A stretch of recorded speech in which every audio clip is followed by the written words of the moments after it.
Bonjour à tous et bienvenue sur la chaîne de Budo Édition. Et aujourd'hui, on va parler de livres d'arts martiaux en compagnie de Stéphane Fauchard. Bonjour Stéphane. Bonjour. Alors, vous êtes l'auteur de plusieurs ouvrages chez Budo Édition, des ouvrages pédagogiques à destination des pratiquants de karaté en particulier. Et aujourd'hui, on va donc parler de ces ouvrages. Est-ce que d'abord, dans un premier temps, vous pourriez vous présenter et dire quelle est votre pratique dans le karaté? Donc moi, j'ai commencé le karaté en 1987, donc ça fait plusieurs dizaines d'années maintenant. J'ai eu un parcours assez classique, même si j'ai commencé un petit peu tard. J'ai fait de la compétition à un niveau tout à fait modeste.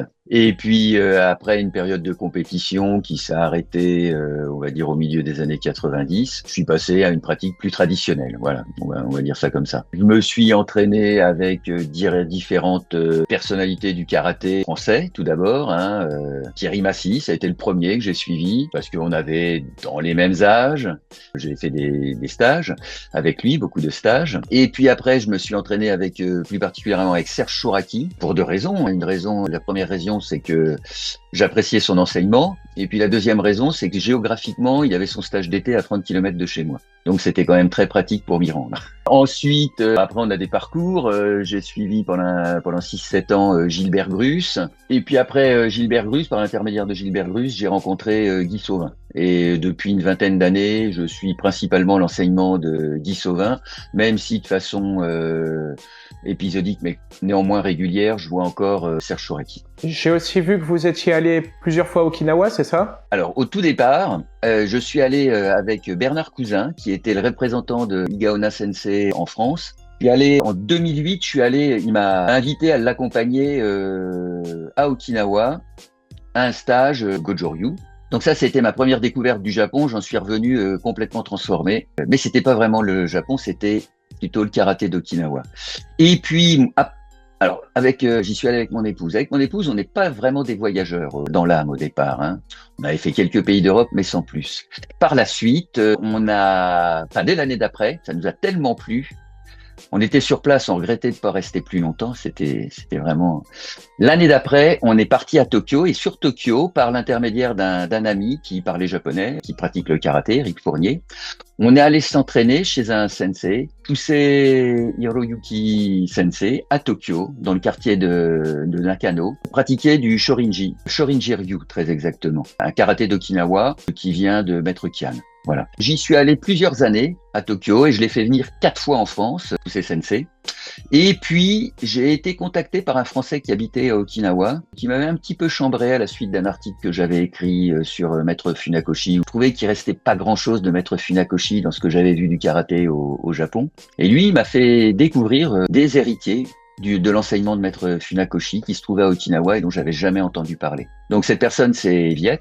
Je l'ai rencontré donc à Okinawa. J'y suis retourné en 2015 à Okinawa. Et depuis 2015, je retourne 1, 2, voire 3 ou 4 fois par an à Okinawa.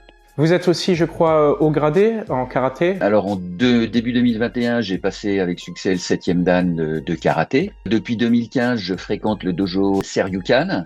C'est un dojo qui pratique le Funakoshi Ryu, donc une forme, on va dire, originelle du karaté de Maître Funakoshi. Quand je dis originelle, on va la situer à avant son arrivée au Japon et les transformations qui ont pu avoir lieu. Et dans ce dojo, je suis actuellement 3e dan en Kobudo. D'accord, oui, vous pratiquez aussi les Kobudo, oui. Exactement, oui. D'accord, ça fait un parcours chargé. Voilà, mais oui et non. Alors après, moi je suis de profession, je suis enseignant spécialisé. Je travaille dans un service de pédopsychiatrie. Et donc, en tant qu'enseignant de l'éducation nationale, j'ai quand même des congés réguliers, et entre autres des congés assez conséquents l'été. Ma femme bénéficie des mêmes congés que moi. Donc ça nous a permis aussi de vivre cette passion tous les deux, de profiter de nos congés pour aller régulièrement à Okinawa. D'accord, très bien. Et il faut ajouter à cela que depuis quelques années, vous publiez des ouvrages à propos de karaté, des ouvrages à vertu pédagogique, c'est ce qui nous amène ici aujourd'hui, et que ce sont ces ouvrages publiés chez Budo Édition qui vous ont fait connaître du grand public en bonne partie. Cette histoire, ça c'est une aventure. C'est une aventure. J'ai des élèves et je cherchais, j'avais fait un petit livret, on va dire, avec les katas et puis le nom des techniques de base, un petit peu à la manière d'un auteur célèbre, Roland Abersetzer, quoi. Mais je ne suis pas un grand dessinateur. suis même un mauvais dessinateur. C'est un grand dommage. Un jour, une nuit, j'étais en train de tripatouiller des photos sur mon ordinateur quand je suis arrivé un petit peu au rendu qu'on trouve dans mes livres. J'avais raté les photos, en vérité. J'essayais de les récupérer. Je venais de m'acheter un appareil photo numérique et j'essayais de récupérer ces photos qui étaient surexposées et je suis arrivé à peu près à ce résultat. Et j'ai trouvé ça sympa et tout. En plus, comme je suis un passionné de bande dessinée, j'en ai plein derrière. Je trouvais que le rendu, ça ressemblait un petit peu à ce que j'avais en bande dessinée. Et donc, je me suis dit, je vais faire quelque chose de mieux. Et puis, j'en ai fait une centaine de pages. Puis, je trouvais ça quand même pas mal. J'avais retravaillé sur la mise en page des katas pour essayer d'avoir une meilleure lecture du kata dans sa mise en page. Et parce que c'est jamais très facile de lire un kata dans une mise en page. Et c'est comme ça que je l'ai envoyé à 3 maisons d'édition à l'époque. Bon, la première m'a répondu qu'ils faisaient plus de bouquins de karaté. La deuxième m'a répondu qu'ils étaient intéressés, mais ils étaient injoignables la plupart du temps. Le troisième, c'était Budo Édition, quoi. Thierry Play m'appelle, il me dit c'est sympa ce que tu fais. Voilà. Alors je lui avais envoyé qu'une quinzaine de pages. Il me dit envoie-moi la suite. Si ça me plaît, je te publierai. Voilà, ça a démarré comme ça. Ça c'était en 2004, je pense. Ouais. Et il a fallu 2 bonnes années parce que en gros de 100 pages, il m'a demandé de faire un livre plus conséquent. Donc ça a été mon premier ouvrage, l'essentiel du karaté Shotokan. Et c'est vrai que ce premier ouvrage à propos de karaté, c'était d'abord un ouvrage à propos de kata et puis petit à petit votre compétence en termes d'auteur s'est étoffée. On va dire que c'était un premier jet, quoi. Et puis, moi, j'étais sur des livres que je regardais beaucoup à l'époque, des livres de kata ou de kata principalement, ou de technique. Et alors, quand on fait les passages de grade, ou quand on fait quand on passe des diplômes pour être instructeur fédéral, la terminologie qui est employée, c'est les noms des techniques en japonais. Et il n'y avait pas véritablement de livre, excepté un vieil ouvrage parce qu'il a été publié il y a longtemps, de Roland Bersetzer, qui s'appelait Karaté pour enfants. Mais il y avait soit les katas d'un côté, soit les techniques de l'autre. Et dans mon idée, pour l'essentiel du karaté Shotokan, je voulais avoir les 2 choses dans le même livre. À cela, c'était le début depuis quelques années des bunkai dans les passages de grade. Il n'y avait pas vraiment de livre à cette époque-là qui présentait des bunkai. Donc pour chaque séquence de kata, j'ai présenté des bunkai. Donc là, les bunkai, je me suis inspiré des experts que je fréquentais à l'époque, Serge Chouraki, Gilbert Grus. Après, une partie, c'était ma recherche personnelle. De toute façon, j'avais tellement collecté de bunkai qu'il a bien fallu que je fasse un choix, et c'était un choix par rapport à ma pratique. Oui, tout à fait. Et ce premier ouvrage, l'essentiel du karaté Shotokan, je crois qu'il a été très bien vendu. Et ensuite, ça vous a donc donné envie de poursuivre et de diffuser plus loin votre savoir. Ce qui est bien d'ailleurs dans vos livres, on l'a pas dit en introduction, vous avez souvent dans le livre à la fois donc les images, mais vous insérez aussi très souvent des QR codes dans vos livres qui vous permettent d'allier le neuf à l'ancien, disons. Voilà. Alors après, dans mon histoire éditoriale, j'ai fait un deuxième ouvrage qui est les katas supérieurs du karaté Shotokan, dont voici la nouvelle version. C'est un livre qui se vend beau. C'est pas un livre qui s'adresse aux débutants, mais plus aux pratiquants à partir de la ceinture marron noir. Et donc en quantité, le volume de vente est beaucoup moins important. Et c'est un livre qui m'a pris énormément de temps puisque ça m'a pris à peu près 1200 heures pour le faire. Donc comme je travaille, ça m'a pris 3-4 ans pour le faire. Il est sorti vers 2010, je pense. Bon. Et j'ai sorti en parallèle parce que je trouvais qu'il y avait quand même un manque toujours par rapport au livre. J'ai sorti un DVD à peu près à la même période, en 2010, qui reprenait les techniques et les katas du premier livre, de l'essentiel. Bon, faut les faire mais à l'époque, il n'y avait pas d'autre solution, et moi, j'étais un petit peu sur ce trip. Un jour, on pourra, c'est un peu comme dans Harry Potter, quoi. Quand on ouvre le journal, on a la vidéo dans le journal. Voilà. J'étais un petit peu sur ce trip. Mais bon, j'y ai un peu cru quand il y a eu les livres en PDF, parce qu'il y a la possibilité d'appeler une vidéo pour chaque image et tout ça. Mais les ventes des livres numériques, ça reste presque confidentiel, c'est pas énorme. Et donc, quand le DVD a été presque épuisé, j'ai eu une discussion avec mon éditeur, avec Thierry Play, parce que les DVD, moi j'en regarde plus, puis personne en regarde, et c'est pas la peine, quoi. C'est un marché qui disparaît. Moi, j'avais pensé à mettre des QR codes j'en avais parlé à mon fils qui est ingénieur informatique et qui m'avait dit oui, il y a une possibilité et ainsi de suite.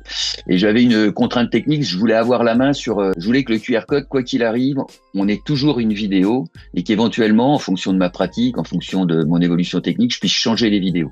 Donc c'est ce que mon fils m'a fait, il m'a fait une plateforme. Ça permet, sans avoir à chercher, on a le livre d'une main, on a le téléphone de l'autre et on peut tout de suite voir une technique, voir un kata, voir un bunkai, voilà.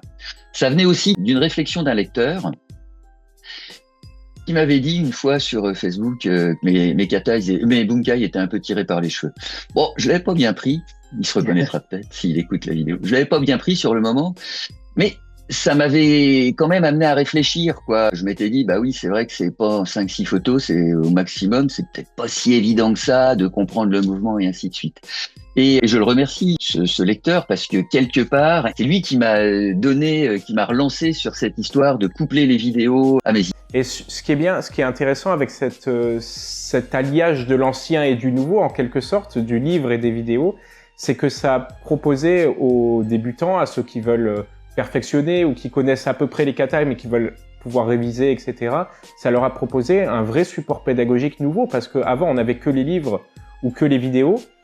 Mais il n'y avait pas encore les téléphones portables partout, on n'avait pas l'ordinateur dans le dojo, c'était un peu compliqué. Et maintenant, on a à la fois le livre, donc c'est à la fois le support pédagogique tel qu'il existait, avec les katas sous forme d'images, et aussi la vidéo, donc le jeune qui est au dojo avant que le cours commence ou après, qui veut réviser un peu, il sort le téléphone portable, il a le bouquin, il regarde le bouquin, il voit quel kata il veut faire, il sort le téléphone s'il a un doute sur l'exécution, il a tout de suite la vidéo. Enfin, c'est vraiment, pour moi qui suis lecteur depuis très longtemps de livres d'arts martiaux, c'est vraiment un pas en avant par rapport à ce qui était proposé jusque dans les années début 2000, quoi. Alors moi, comme tout le monde, hein, j'ai appris des katas par rapport à des livres ou par rapport à des vidéos. C'est très difficile, ça demande un effort intellectuel énorme avec des allers-retours. Donc sur certains livres comme Karaté Initiation ou Karaté Perfectionnement, j'ai même présenté les katas de face, en vue de face et en vue de dos pour justement éviter les erreurs d'orientation. Et sur je pense même que apprendre un kata à partir d'une vidéo, alors je l'ai fait pour certains katas de Kobudo, je pense que c'est même encore plus difficile, les allers-retours. Des fois, on est sur 2-3 techniques, et puis on retourne voir la vidéo, et puis sur tous ces temps intermédiaires, tous ces temps qui sont pas bien définis, où on n'arrête pas de faire des allers-retours et ainsi de suite.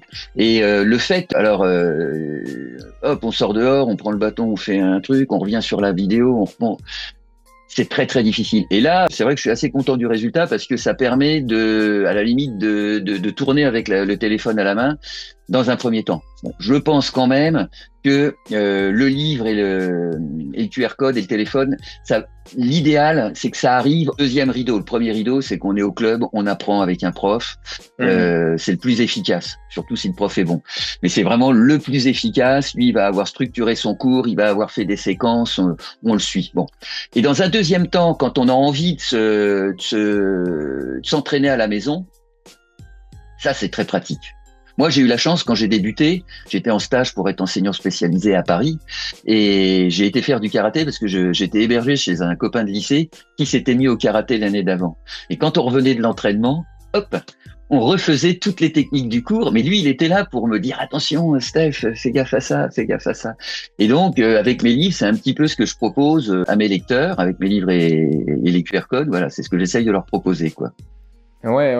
Et puis surtout, ce qu'il faut dire, c'est que les ouvrages sont maintenant... Alors, la deuxième version de cet ouvrage qui concerne les katas supérieurs du karaté Shotokan, ils sont quand même un peu plus volumineux. C'est un gros travail, c'est un énorme travail. Celui-là, il fait presque 400 pages. Donc, c'est un livre qui reprend non seulement les katas, mais il y a aussi les QR codes à l'intérieur, il y a les vues de face, de profil, il y a les bunkai, enfin, il y a tout un tas de choses. C'est un gros travail. Et je sais qu'à faire... les gens se rendent pas compte en fait du temps pour faire ce genre d'ouvrage. C'est plusieurs années de travail en réalité. Alors ça, c'est un livre qui a été fait sur 4 ans. il y avait le premier livre qui était pas publié, que j'avais déjà commencé à faire MP parce que c'était le kata que je préférais à l'époque. Ce livre, il y a, on va dire, il y a 2 ans, 3 ans, à peu près, quand j'ai vu qu'il allait être réédité, qu'on arrivait à la fin de la première édition, déjà, j'ai demandé à Thierry Play la possibilité de faire, j'en ai discuté avec lui, de faire une augmentation de la pagination, de 32 pages, pour pouvoir y intégrer des katas que j'avais pas mis au départ, Teki Shodan, Basadai et Kankudai, pour avoir véritablement tous les katas supérieurs. Je les avais pas mis au départ, et ils sont toujours dans mon premier ouvrage parce que ils étaient dans le programme du premier Dan à une époque. Et j'avais fait un livre pour jusqu'au premier Dan et un livre pour après, quoi. Donc il a fallu que je rajoute au niveau de la pagination quelques pages. Après, j'ai rajouté aussi un kata qu'on voit maintenant au Shotokan en compétition, qui s'appelle Sansai, qui vient d'une autre école et qui est pratiqué par les compétiteurs en Shotokan. Voilà. Et je me suis entouré des conseils des professeurs avec qui je me suis entraîné, que ce soit Serge Chouraki, Guy Sauvin, bien sûr, et aussi j'ai repensé à des stages. Moi j'ai eu la chance de côtoyer un champion français, Michael Milon, qui était originaire de Loches, qui était à 80 km de chez moi. Alors Michael était beaucoup plus jeune que moi, mais dans la pratique il a même dû commencer avant moi. J'ai eu la chance de faire des stages avec lui, et le premier stage qu'il a fait en tant que professionnel, c'est à Romorantin. Donc je me suis inspiré de tout ça pour donner au début du livre 36 conseils dans la pratique des katas. Comme ça fait une sorte de référence. Faire un kata, on peut faire le même kata toute sa vie, mais on va pas le faire de la même façon au premier dan et au 7e dan. Moi, j'ai eu la possibilité de faire le même kata au 4e, au 5e, au 6e et au 7e dan. J'ai présenté le même kata, et je pense que ma pratique, la façon dont je l'ai fait au 7e dan, c'était plus la même façon dont j'avais pu le faire au 4e. Il y a une évolution. Et évoluer dans la pratique, c'est pas apprendre de nouveaux katas. Évoluer dans la pratique, c'est travailler différemment. Donc voilà pourquoi ce livre est devenu aussi gros. Alors, ce qu'il faut dire aussi, c'est que vous avez fait 2 ouvrages moins volumineux. Un à destination des débutants, karaté initiation, et un second karaté perfectionnement, qui est en fait un livre qui concerne plutôt les gens qui sont à la ceinture noire et au-delà. Et puis, il y a un 3e ouvrage que j'ai pas pris tout de suite, mais qui est aussi là, un ouvrage à propos des points vitaux. Les 2 livres de karaté, karaté initiation et karaté perfectionnement, ce sont des commandes de l'éditeur, de Thierry Play, qui m'a dit, écoute, voilà Stéphane, je voudrais un livre dans ce segment de prix. Mais c'est vrai, il avait une demande assez précise. Alors, on avait parlé d'un petit livre d'une série chez Hachette. Il me dit, je voudrais que tu me fasses un livre technique qui tourne aux alentours de 15 €, 15-20 €. À l'époque, c'était 15 €, qui va être une pagination à 120, 150 pages, quoi, on va dire. Un livre pour les débutants et un livre pour les gens qui préparent la noire, quoi. Donc là, sur la partie historique, c'était plus de pages, j'avais une 30aine de pages sur la partie culturelle, on va dire, et historique du karaté. Donc alors moi ça m'a énormément intéressé, et comme je retournais au Japon, j'ai fait des photos, des lieux, des personnages. J'ai eu la chance de rencontrer, par l'intermédiaire de Tanaka Koshiro Sensei, avec qui je me suis entraîné, il fait du taijitsu. Je me suis entraîné dans le dojo de maître Nakayama, dans son dojo privé. J'ai rencontré Madame Nakayama, qui est toujours de ce monde.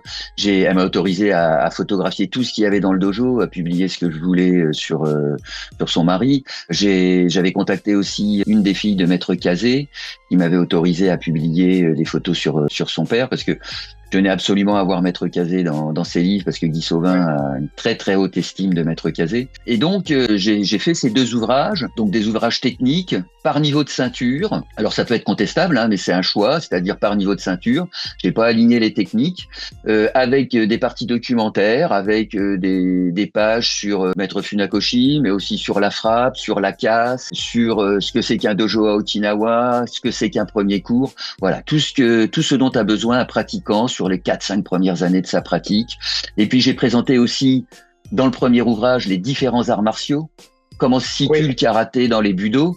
Et puis dans le deuxième ouvrage, les différentes écoles de karaté. Voilà, par exemple, là, cette très belle photo de Maître Funakoshi. Et puis cette belle photo de Henri Play, que j'ai eu la chance de rencontrer une fois, de Nakayama Sensei. Ouais, c'est vrai que la première partie est très bien faite au niveau historique. Il y a pas mal d'informations et puis c'est un peu plus que ce qui était habituellement dans les ouvrages techniques. En gros, il y avait 1 ou 2 pages sur un très très bref condensé historique sur le karaté et puis ensuite on passe à la technique parce qu'on n'est pas là pour ça. Là, il y a vraiment quand même pas mal de choses. C'est très intéressant au niveau culturel, pratique.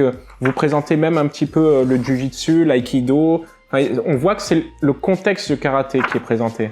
Après, sur les nouvelles versions, avec l'arrivée des images de mi-journée, quoi, en clair, j'ai aussi pu faire des images d'illustration parce que avant, j'ai quelques amis qui m'avaient fait des portraits, mais c'est pas des livres qui sont sur des gros tirages, on n'a pas les moyens de se payer un illustrateur pour. Donc là, j'ai pu faire des images pour lui donner un côté un peu moins austère et un peu plus visuel, surtout sur cette partie. Ce qu'il faut bien avoir en mémoire, c'est que tout ce qu'il y a eu avant 1945 à Okinawa, ça a été détruit.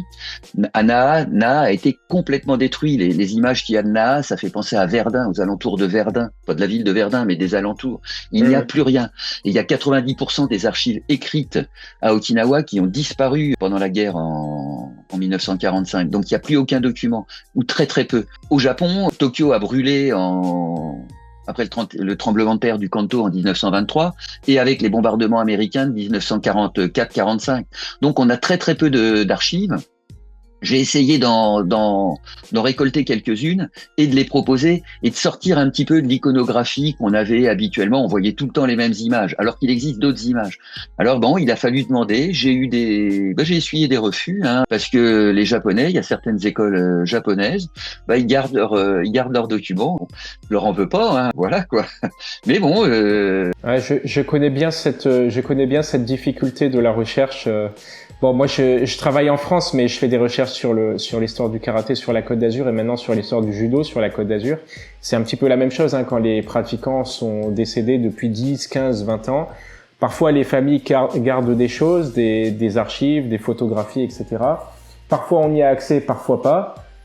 C'est toujours très difficile de dire bonjour, je fais une recherche pour écrire un livre. Bon, des fois les familles sont intéressées par le projet, des fois pas du tout. Et on peut pas avoir accès à tout ce qui existe malheureusement. C'est vrai que c'est une thématique qui est intéressante, surtout au Japon, parce que les gens le savent pas, mais au Japon faire des recherches c'est pas comme en France, c'est beaucoup plus difficile. On est beaucoup plus amené à contacter les familles, alors qu'en France on va aux archives départementales ou municipales, on trouve déjà un peu des choses. Là, au Japon, c'est plus compliqué. Ouais. Et d'ailleurs, pour rebondir par rapport à ces recherches, j'ai participé au livre que Guy Sauvin a écrit sur l'histoire du karaté français. J'ai fait la mise en page de ce livre, la relecture des textes et celui-ci, donc. Voilà, celui-ci, et j'ai restauré les photos. Guy, lui, de son côté, a fait un travail d'enquêteur. Il remercie énormément de personnes au départ. Bon, Guy fait partie de cette histoire du karaté. Il a créé, sur le plan technique, il a construit le karaté français avec Hiro Mochizuki. C'est pour ça qu'ils sont tous les deux sur la couverture du livre. C'est pour ça que j'ai choisi cette photo, parce qu'elle me semblait emblématique, quoi. Mais, Guy, c'est pas quelqu'un qui garde des documents, et donc il a fallu qu'il les retrouve. Il a contacté tous les anciens de cette époque, un pratiquant de Franche-Shotokan, un pratiquant de l'école de Maître Oshima, M. Gabrielli, qui un jour a dit à tous les anciens, bon, on a tous rêvé de le faire, ce livre, c'est Guy qui va le faire, on va lui donner tout ce qui est en notre possession, et puis il va faire le puzzle, il va faire le livre. Et c'est vrai qu'on peut les remercier, il y a des gens qui m'ont tout donné. J'avais récupéré auprès de Monsieur Rosa ces documents. C'était une mine. Il m'a tout donné. Donc il m'a donné 2 sacs en plastique. Je suis reparti avec mes 2 sacs en plastique. Avec Guy, on a épluché ça. On avait récupéré aussi les archives de Christian Gallet, qui a été un des premiers trésoriers de la fédération. Et pour la petite histoire, c'était le nom parisien au tout début du karaté. Donc, Monsieur Delcourt lui a envoyé des comptes rendus des réunions auxquelles il pouvait pas assister puisqu'il était dans le Loir-et-Cher, en poste dans le Loir-et-Cher. Et c'est vrai qu'on a récupéré tout ça. C'était une mine de renseignements. On a eu beaucoup de chance par rapport à ça. Enfin, surtout Guy qui a écrit tout ça. Ouais, donc c'est un gros travail de recherche pour faire ce genre d'ouvrage. Alors c'est vrai que celui de Guy Sauvin, j'en ai déjà fait la présentation sur la chaîne de Budo Édition. D'ailleurs, je vous invite à l'acquérir si c'est pas déjà fait, parce que c'est une mine d'or d'informations. En particulier pour les ouvrages techniques, on va revenir un peu. Vous avez aussi fait des recherches, non pas que sur le karaté en tant que pratique telle qu'on la connaît, Shotokan, kata, etc. Mais vous avez aussi écrit un ouvrage plus récemment à propos des points vitaux. Est-ce que vous pouvez dire qu'est-ce qui vous a amené à travailler sur les points vitaux? De toute façon, sur les points vitaux, il n'y a qu'un éditeur, c'est Budo Édition. On va dire 98% des livres en langue française sur les points vitaux, c'est Budo Édition. Donc moi, comme tout le monde, j'ai découvert les points vitaux à cause ou grâce à Maître Henri Play, qui a été un des premiers à en parler et qui a réédité, je sais plus, c'est à la fin des années 90, son livre L'Art Ultime. Moi, je me suis intéressé à ça, qui est vraiment un ouvrage. C'est une réédition d'un livre qu'il avait complété, d'un livre qu'il avait édité bien avant déjà, je sais plus, dans les années 70. C'est quand même une découverte, c'est un petit peu, je sais pas, tous les pratiquants, je pense à un moment dans leur carrière de pratiquants, ils se disent, j'aimerais bien chez quelqu'un du doigt et puis qui descendent, quoi. Et j'avais acheté à l'époque des DVD, c'était des cassettes vidéo même de Dillman, là, un Américain. À travers mon parcours, j'étais devenu ami avec William Malnati, qui est un collègue. Je pense qu'il y a une communauté d'esprit, on est instits tous les deux. Et puis sa femme aussi, on était amis. Et un jour, William me dit, tiens, dans ton bouquin, là, le premier, l'essentiel, t'as mis un truc sur les points vitaux. Tu sais que moi, j'ai passé mon 6e dan sur les points vitaux et tout ça. Donc, je l'ai fait intervenir au niveau de mon club, celui qui m'a initié aux points vitaux. En gros, moi, ce qui me manquait, c'était des exercices pratiques, quoi. C'est bien joli de parler et tout, mais moi, j'aurais voulu avoir des exercices pratiques. Donc, de fil en aiguille, on en a parlé avec William, qui était lui plus sur un bouquin théorique. Mais bon, ça avait été fait et refait, quoi. J'en voyais pas trop l'intérêt. Et donc, on est parti sur ce livre avec une partie théorique et puis une partie pratique avec une 50aine de situations combat. Qui, à travers ces situations, on va s'initier à la pratique des points vitaux. Puis Puis celui qui veut aller plus loin, il y a toute cette partie théorique, mais on peut rester sur cette partie pratique, voilà. Et d'ailleurs, c'était très bien fait parce que vous aviez toujours mis à chaque fois le point visé, puis la partie application. C'était assez novateur, effectivement, c'était assez bien fait. Et puis surtout, ce qu'il faut dire, c'est que ça présente les applications techniques avec des vraies techniques de karaté et pas des techniques farfelues comme on a pu le voir parfois. Voilà. Alors William, c'est quelqu'un qui aborde de façon très bien les points vitaux dans son enseignement. Dans la réédition de ce premier ouvrage, on a mis les QR codes. Par exemple, 50 situations. Moi, j'ai voulu dans cet ouvrage autant que possible, quasiment tout le temps, que on soit exactement dans la même situation que dans le livre pour faciliter la lecture et la vision des vidéos. Moi, on fait 5-6 prises de vue minimum à chaque fois pour en avoir une au ralenti, puis une en situation, plus les gros plans et tout, quoi. Ça fait quand même pas mal. Vous imaginez bien, 50 fois 6, ça fait 300 frappes. Heureusement que William m'a pas descendu à chaque fois. Ça a été tourné en 2 ou 3 fois, quoi. En 2 ou 3 après-midi, en 6 heures. Sinon, moi, j'aurais pas survécu à ça. Donc voilà. Donc, on a fait un livre pour s'initier aux points vitaux. En attente, là, pour la fin du premier semestre, il y a un deuxième livre qui va sortir sur les points vitaux, toujours avec William Malnati. Ça va être un livre où je propose une méthode pédagogique pour intégrer les points vitaux au combat. Dans le premier livre, on va plus s'initier aux points vitaux, donc il y a une série de situations par rapport à chaque méridien et ainsi de suite. On va aborder les cycles de destruction, les cycles d'engendrement, des choses, on va aborder des choses quand même assez théoriques et on va proposer des situations. Dans le deuxième, on est en situation combat, on m'attaque, moi je vais faire une réponse au visage et je vais essayer d'automatiser ces situations dans un premier temps. Puis dans un deuxième temps, on m'attaque sur un coup de poing visage et je vais essayer d'automatiser 1, 2, 3, 4 réponses sur des points vitaux. Et voilà. Donc après, je pense qu'avec ces 2 livres, on aura fait un peu le tour des points vitaux et après, les gens qui veulent se perfectionner là-dedans, dans ce domaine, à eux de continuer, quoi. Voilà. Dans la répartition des rôles, c'est William qui a amené tout le savoir sur les points vitaux. Lui, ça a été un des pionniers des points vitaux en France. Il s'est formé auprès de Bindel, qui a été le véritable pionnier. Et lui, il a fait partie des 3-4 fondateurs de Kyusho Jitsu France. Voilà. Et donc, lui, il a amené tout le savoir. Et puis moi, j'ai amené, je dirais que j'étais un peu le candide, le néophyte. Et puis j'ai construit des livres, quoi. On a fait vraiment une bonne équipe. Ça a mis un petit peu de temps à se faire parce que William a eu des soucis de santé. Ça nous a permis de nous projeter un petit peu dans l'avenir d'aller au bout de ce projet. Voilà. Et donc là, il y a un livre qui est prévu pour le mois de mai, méthode d'apprentissage pour les points vitraux. Voilà. Donc les deux livres sont indépendants l'un de l'autre. Ils sont complémentaires et indépendants. On peut entrer dans les points vitaux soit par l'un, soit par l'autre. On peut en prendre qu'un. S'il y a les deux, c'est mieux, quoi. Mais voilà. Et puis ce qu'il faut dire aussi, c'est que entre ces ouvrages, ces différents ouvrages, à la fois celui sur le kata, les deux ouvrages à vertu technique et celui sur les points vitaux, et puis le prochain sur les points vitaux, on voit une vraie envie de transmettre, une vraie envie pédagogique pour le karaté. Et ça me semble être une vertu qui vient un petit peu à la fois de Guy Sauvin, mais surtout de Serge Chouraki. Il y a trois origines, hein. Moi, je viens d'une famille d'enseignants. Mes parents étaient enseignants, instituteurs. Moi, je suis enseignant. Ma fille est enseignante. Ma femme travaille en école maternelle. Voilà, il y a ça. Après, au niveau de l'enseignement, Serge Chouraki, oui. Pour une raison quand même assez simple, c'est que quand j'ai repris le club de Romorantin, je venais d'être nommé ceinture marron. Et Serge Chouraki venait 1 à 2 fois par an à Romorantin faire des stages et il m'a beaucoup aidé et il m'a même soutenu moralement parce que bon, il y avait une autre personne qui m'a beaucoup aidé à cette époque-là, même si je pratique plus avec elle à l'heure actuelle, je vais quand même la citer, c'est Guy Bigot, parce que je me suis entraîné 15 ans avec lui jusqu'au 5e dan. Et c'est quelqu'un qui a quand même beaucoup compté dans ma pratique. Et après, bon, les aléas de la vie ont fait que on se voit plus.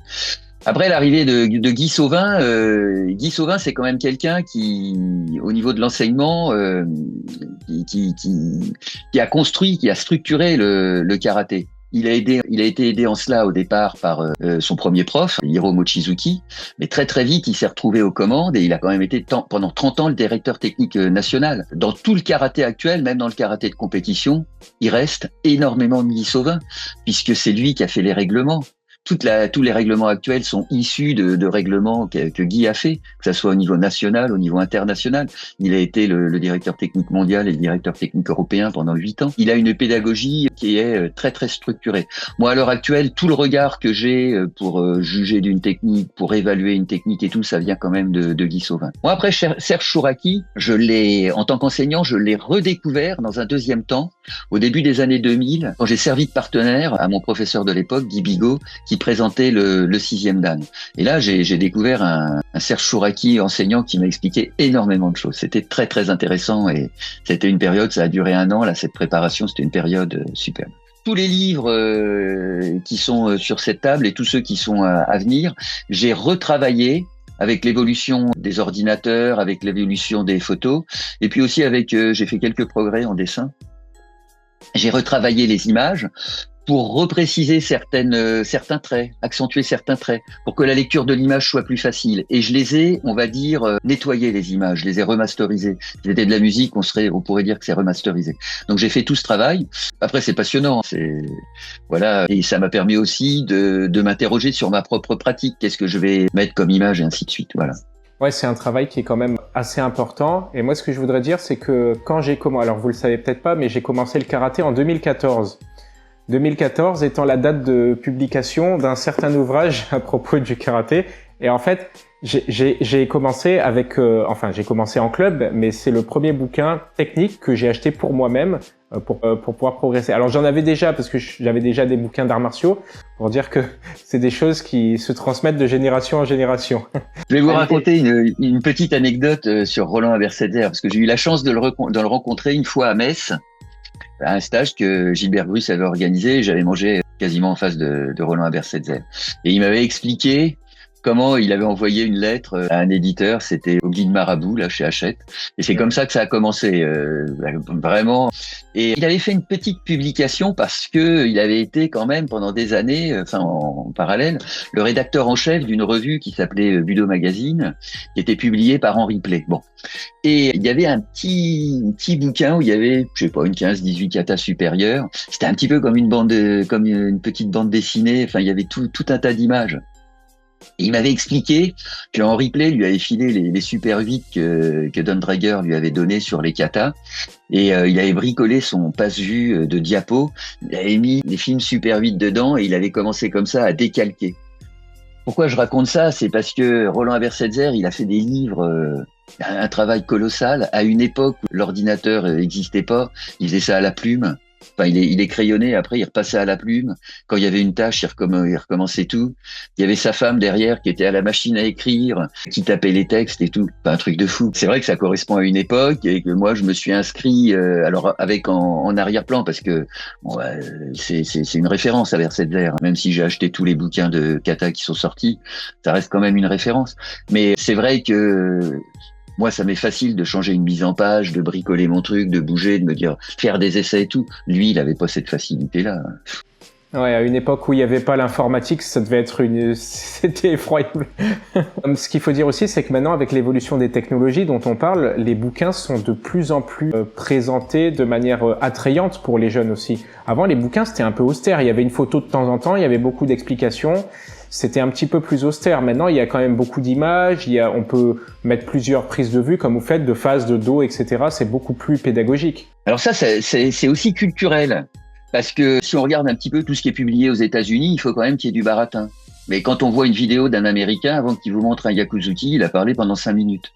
Alors que moi, je monte le Yakuzuki, je parle pas. Ça reste quand même culturel. Et alors au Japon, moi, puisque comme j'y suis souvent fourré au Japon et que je parle un petit peu japonais et que je m'intéresse à ça, quoi. Comme je parle un petit peu japonais, je peux trouver dans les immenses librairies qu'ils ont, je peux trouver les rayons arts martiaux maintenant. Et les magazines, c'est quelque chose qui passerait pas du tout en France, avec des flèches de couleurs dans tous les sens, c'est barré. Par contre, leurs livres, c'est très très austère. C'est vraiment ce qu'on publiait dans les années 70 avec des petites photos et des bouquins comme les miens, il y en a pas au Japon. Il y en a pas. Et c'est étonnant parce que par exemple, il y a des Japonais comme Otsuka Sensei qui a publié un bouquin chez Budo Édition que j'ai vu à Okinawa. C'est quand même publié à la française, mais eux, ils ont des livres quand même très très austères. Et c'est peut-être parce que dans les kodansha au Japon, ils visent un certain type de public, c'est-à-dire que je pense que les lecteurs de ces livres-là, c'est des gens qui sont plutôt dans la quarantaine, la cinquantaine, alors que pour les jeunes, ils vont faire des magazines très colorés, très flashy, justement parce que c'est pour les jeunes de 13-15 ans, quoi. Ouais, exactement. Et puis il y a une histoire de coût. Alors, je sais pas pourquoi les livres et les DVD sont relativement chers au Japon par rapport à la France, quoi. Je sais pas pourquoi, alors que les magazines, c'est les mêmes prix qu'en France, voire moins cher. C'est comme ça. Et donc, c'est du beau bouquin avec une reliure, c'est plutôt du bouquin à 45 €. Donc, il faut qu'il y ait quand même ce côté un peu établi, voilà, faut que ça. C'est pour ça qu'au niveau des livres, je m'en suis plutôt servi comme support. Alors j'ai des livres j'ai le livre de Kobudo de Maître Shinen, j'ai le livre de Kobudo de Maître Oshiro, même si c'est pas l'école que je fais à l'heure actuelle. J'ai des livres j'ai tout un tas de livres sur les points vitaux. Qu'est-ce que j'ai d'autre? J'ai des livres japonais que Maître Fusé, je regarde sur le côté parce qu'ils sont sur le côté. Ma bibliothèque d'arts martiaux, elle est sur le côté. J'ai tous les livres japonais que Maître Fusé m'a offert. Les livres d'Egami, de Maître Nakayama, ils sont très intéressants dans le sens où il y a des photos, entre autres le livre de Nakayama, il y a des photos où on se dit on peut mesurer l'évolution du karaté. Oui, tout à fait. Ouais, j'en parlais dernièrement avec Lionel Froidure, justement. Ouais. Voilà ce que j'ai au niveau des livres. Qu'est-ce que j'ai d'autre? Alors, j'ai les livres de Maître Kazé, j'ai des livres... Ah si, il y a un auteur qui m'a beaucoup... je l'oublie parce que...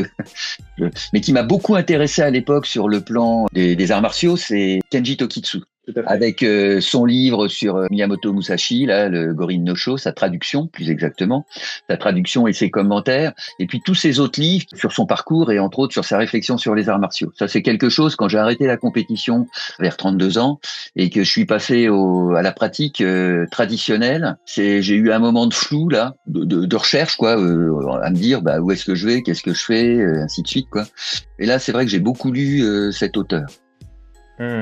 Oui, il présentait énormément de principes, de techniques et aussi de choses conceptuelles qu'on connaissait peu ou pas trop. Il a beaucoup développé ça, par exemple les dimensions de Hiyoshi, de Mahai, de Yomi. Et il expliquait ça très bien dans ses bouquins, je me rappelle. Ouais, c'est vrai que c'était un auteur formidable. Ouais. Et là, il a sorti dernièrement un bouquin sur l'histoire, enfin, il a réédité un bouquin sur l'histoire du karaté. Je crois qu'il l'a auto-édité, ou je sais pas exactement ce qu'il a fait, mais il est pas trop mal, le bouquin qu'il a sorti. Alors après, moi j'avais acheté son premier livre sur l'histoire du karaté. Après, les livres sur l'histoire du karaté, il faut remettre ça dans le contexte. C'est assez facile de les critiquer à l'heure actuelle parce qu'on a énormément de nouvelles connaissances. Mais si on remet ça dans le contexte de la fin des années 80 ou de la fin des années 70 pour certains, les premiers livres, entre autres ce qu'a pu écrire Roland Abersetzer, mais aussi d'autres personnes comme Portocarrero, qui a été un des premiers quand même à aller à Okinawa. Pour la petite histoire, Bernard Cousin, il estimait être le 3e Français à avoir mis les pieds à Okinawa pour le karaté. Et il y est allé en décembre 76. Tous les premiers livres qui ont été sur l'histoire du karaté, ça a été quand même écrit par des Japonais. C'était quand même un peu centré sur le Japon. Et même eux avaient pas trop une grosse connaissance du karaté d'Okinawa avant. Et c'est arrivé un peu après ça. Et c'est pour ça qu'il y a des rééditions. Et c'est très intéressant parce qu'ils ont quand même intégré toute cette connaissance qu'on n'avait pas du tout. Moi, j'ai découvert ça en 2008. Karaté d'Okinawa, moi j'étais sur le karaté japonais, Ous, en randonnion et tout ça. À Okinawa, c'est pas du tout ça. C'est une autre façon de voir les choses et ils sont pas du tout japonais dans la pratique, quoi. Ouais, c'est vrai. Et ça c'est arrivé et ça donne une autre vision des choses. C'est la raison pour laquelle je me suis retrouvé dans ce dojo, là, le dojo Seryukan. C'est pour voir un petit peu le karaté originel que faisait maître Funakoshi avant d'arriver au Japon, avant 1922. Ce karaté, il l'a enseigné à ses premiers élèves, au Meisei Juku, plus exactement. Il l'a enseigné à ses premiers élèves et il y en a 2 qui sont restés dans l'histoire du karaté. C'est maître Otsuka. Et contrairement à ce qu'on pourrait croire, les katas avec ces blocages hauts du Wadoryu sont certainement plus proches de la forme originelle que les katas du Shotokan. Ça se voit dans le karaté d'Okyohan, et j'en ai discuté avec des experts, et effectivement, le Wadoryu, comme Otsuka était très proche de Funakoshi, a été son premier assistant, etc., le Wadoryu, dans beaucoup de techniques, en fait, c'est du Shotokan fossilisé, en fait. Ouais, voilà.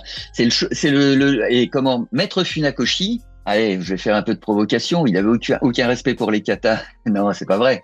Mais il les a tout de suite modifiés parce que, alors ça, c'est ce qu'on m'a expliqué. Il y a eu, en septembre 1922, il y a Otsuka qui arrive au Meisei Juku et il y a une deuxième personne qui est hyper importante, c'est maître Taira Shinken, qui va structurer plus tard les Ryukyokubudo. Shinken Taira, il est moins connu parce qu'il parle pas bien japonais, il est d'origine, il est okinawayen, lui. Il rencontre Funakoshi à Tokyo. C'est lui qui va remplacer, c'est lui le premier assistant de Funakoshi au Meisei Juku.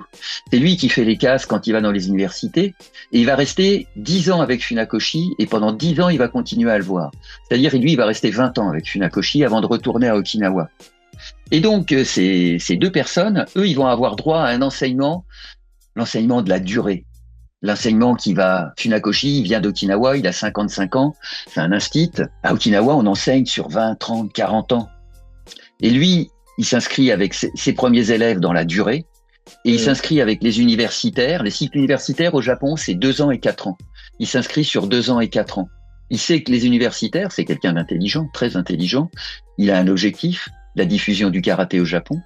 Et il va modifier son enseignement pour que les futurs cadres du karaté, qui s'appelait pas encore le karaté Shotokan, aient une connaissance du karaté sur 2 ou 4 ans. Donc il structure tout son enseignement.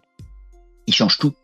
Il change beaucoup de choses, ce qui est révolutionnaire. Et comme il est plus à Okinawa, il a plus ce dogme sur le dos, il fait ce qu'il veut. Il a 55 ans, c'est le président d'une association, il est quand même reconnu à Okinawa comme pratiquant, et il se libère du dogme et il va libérer derrière, ça c'est Maître Play qui me l'avait fait remarquer, son fils, Gigo Funakoshi, ou Yoshitaka Funakoshi, selon comment on le prononce, il va le libérer aussi du dogme okinawayen et il va permettre cette évolution qui va donner le Shotokan. Le Shotokan, c'est du shorin classique, hein, ça vient de Matsumura. Ça reste quand même un karaté qui est issu du karaté d'Okinawa. C'est pas un karaté qui est plus récent que le shorin actuel, par exemple, hein, puisque le shorin actuel, il a été défini par maître Shibana, qui avait quand même 20 ans de moins que maître Funakoshi. Mais c'est une évolution d'une pratique, parce que le karaté, c'est une pratique vivante qui évolue en fonction de l'ère du temps, quoi. Oui, vous avez tout à fait raison. Et je pense aussi que dans ces années-là, dans les années 1920, 1900, même jusqu'en 1930, et puis avant, quand Funakoshi était à Okinawa, les katas étaient pas vus comme un sacro-saint truc à ne pas changer, c'était vu comme un moyen pédagogique d'enseigner. En fait, il n'y avait pas encore cette philosophie sur les katas qui s'est développée plutôt en Occident en réalité. Comment je tiens ça je crois que c'est de mémoire, c'est Gilbert Grus qui nous avait rapporté ça, mais c'était une discussion après une série de stages. Il y avait Guy Sauvin, il y avait, dans le développement du karaté au niveau mondial, il y a Maître Nakayama qui a structuré quand même une école avec des universitaires, une école où ils ont commencé à étudier la façon dont les Occidentaux pensaient, comment on pouvait leur enseigner, et ça a été une réussite fabuleuse. La JICA, dans un de mes bouquins, je le mets. Ils se partagent le monde en fonction des résultats en compète. T'es le champion, où est-ce que tu vas? Bon, bah, je me tape les États-Unis, je me tape la France, les pays qui avaient du fric, quoi. Puis le mec qui était 5e, ben, il allait ailleurs, quoi, dans un pays un peu moins à côté, quoi. Maître Nakayama, lui, il est devenu prof d'université, mais au départ, c'était un interprète entre le chinois et le japonais. Donc, mais c'était quelqu'un quand même d'un parcours universitaire au départ. Lui, il a structuré tout cet enseignement et il s'est dit, pour avoir quelque chose de cohérent, on va codifier les katas. Si on regarde les premières vidéos, les premiers films qu'ils ont tournés au début des années 60, c'est pas si codifié que ça.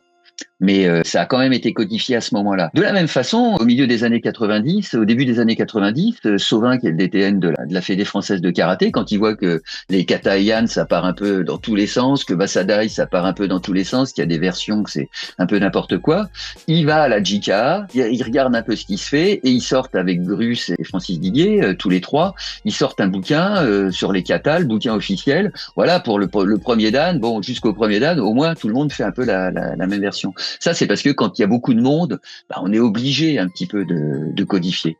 Ouais. C'est vrai que c'est devenu un peu le truc tabou, on n'a pas le droit de toucher à un kata. Et puis après, quand on apprend par rapport à une forme, et après, on va s'approprier le kata avec la pratique. Ouais, tout à fait. C'est un aspect du karaté qui est peu connu, mais qui en fait est fondamental. Et il faut comprendre un petit peu son développement historique pour bien saisir cet aspect. On va bientôt rendre l'antenne. Donc, je rappelle pour les auditeurs qui nous suivent qu'il y a un deuxième ouvrage à propos des points vitaux qui sort cette année, vers le mois de juin, juillet. Alors, j'ai aussi, je vous annonce, mon premier ouvrage, L'essentiel du karaté Shotokan, qui jusqu'ici a été réédité plusieurs fois parce que c'est un gros succès de librairie à la hauteur des livres de karaté, hein, bien sûr. Va être édité, il est prévu pour la mi-mars, complété par une trentaine de pages, où il y aura une grosse partie de l'enseignement de Guy Sauvin qui sera contenu dans ces 30 pages. C'est quelque chose, ce livre reste accessible aux débutants, mais ces 30 pages de complément, ça a été quand même le sujet de mes mémoires de 6e et 7e dan. C'est quand même quelque chose qui s'adresse aussi à des pratiquants avancés. Comme tous mes livres, il sera agrémenté de QR code, donc il y aura des vidéos qui seront associées. Bon, formidable. Donc un travail formidable que vous faites pour le karaté, pour sa pédagogie, pour sa diffusion auprès des plus jeunes pratiquants.